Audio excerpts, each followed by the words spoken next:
Like cold water to a weary soul, so is good news from a distant land. Good news and there's bad news. Right, now which news you want first? Well, if you give me the good news without the bad news, that don't grab you, that don't work. Alright, well let me get the bad news. Everyone must die, there's more bad news. God is going to judge our lives, but the good news, God sent Jesus Christ so we can serve our death sentence and then bring new life. It's the Good News Talk Show with your host, Timashion the Visionaire. What up, Doe? Get on Fade to Black.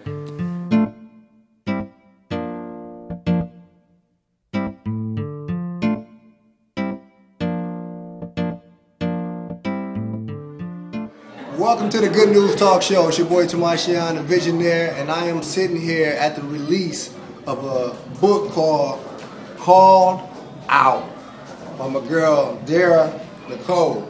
I actually went to high school with her, and just seeing people grow up and start doing things with their life, people coming out with books and CDs and doing great things. I just think it's good news just to put that on display and allow all y'all to see what it is that the body of Christ is doing. This is actually a book that's written to young women that help them in their purity walk. So I got the author here. We had a release party, and I want to bring her on in and introduce everybody to Dara Nichole. How you doing? Hi, how are you? You all right? Yeah, you all right? So, you got a book. I do. Congratulations. Thank you. A lot of people always have a book in their heart, but they don't do what it takes to get it out. Yeah. You know what I'm saying? And I just want to say congratulations. You got it all. Look good. And I hope you read good too. I ain't get a chance to read it. I ain't gonna sit up here and say I read it, but I do have a daughter now, so I am starting to read a little more material that's kind of related to that, because I know I'm gonna have to deal with this subject sometime in the near future, or late future, hopefully.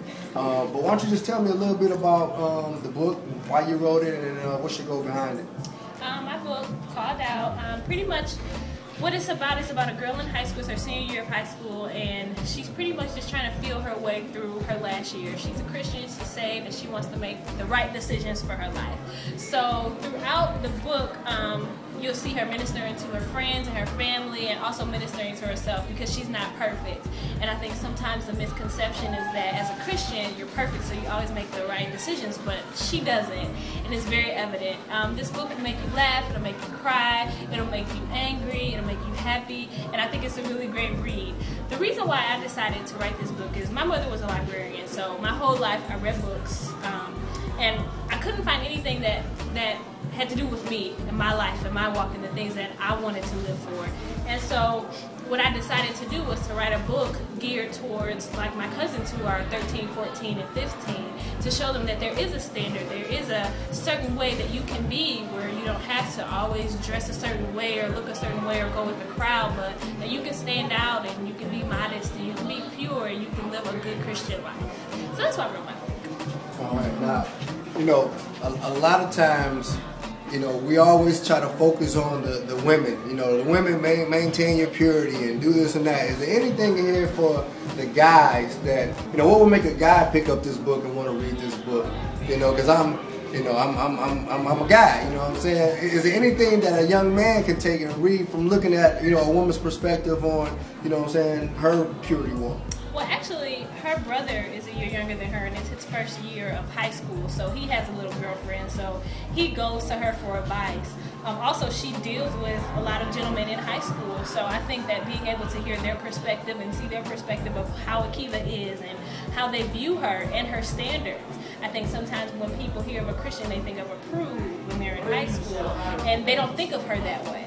So I think that that's something that men can look at as something that, oh, this is possible to be able to live this way. That's good. That's good. So, where can we pick this thing up at? You can get it on BarnesandNoble.com. You can also get it on Amazon. Or if you would like a special autographed copy, you can go to my website at authordaranichole.com. Like this one? Yes. Autograph, you know what I'm saying? Tavia and Timashion. Yep. And the back of my book, the website is authordaranichole.com. You probably can't see that. But you can definitely check it out. Check me out on Facebook. I'm on there as well. And you can get my book there. All right. So what have been the responses to so far? Well, I've had had really good responses from adults, from teens. I just had a girl tell me, oh my goodness, I loved it. I read it in 2 days and I think it was a great story.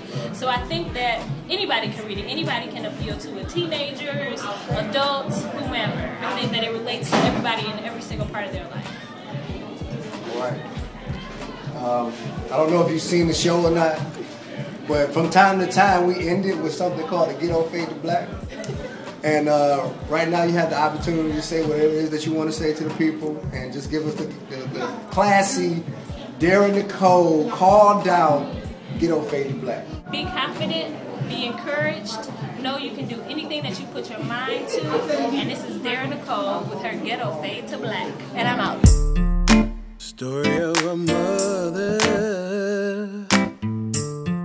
a story of a faithful friend, from humble beginnings,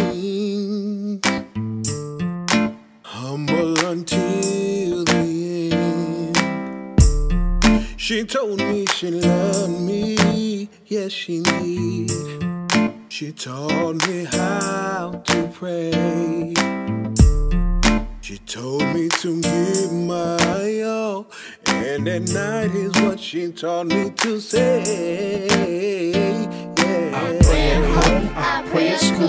You pray for me, and I'll pray for you. I'll pray in my car or on the bus before the concert, because in God I trust. Madeline O'Hare, ACLU. I pray right now if I choose to. I'll pray out loud or silently, because God gave that right to me.